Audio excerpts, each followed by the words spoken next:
Testing of Hyundai HGN12 air circuit breakers. The basic settings will be set by the customer. For testing, we add a 220 volt AC power supply.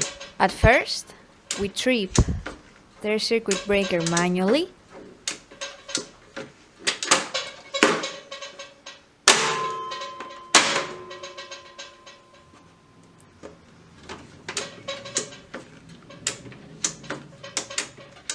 Then, we perform a short time delay test and the breaker trips almost instantly.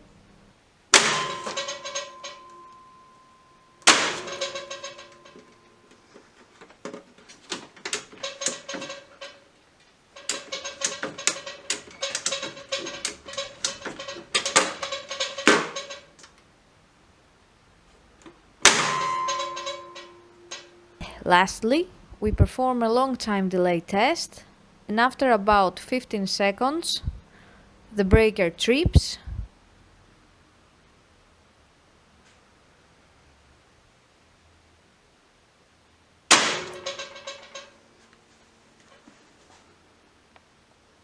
It is now clear that all three air circuit breakers are working successfully and are ready to be delivered to the customer.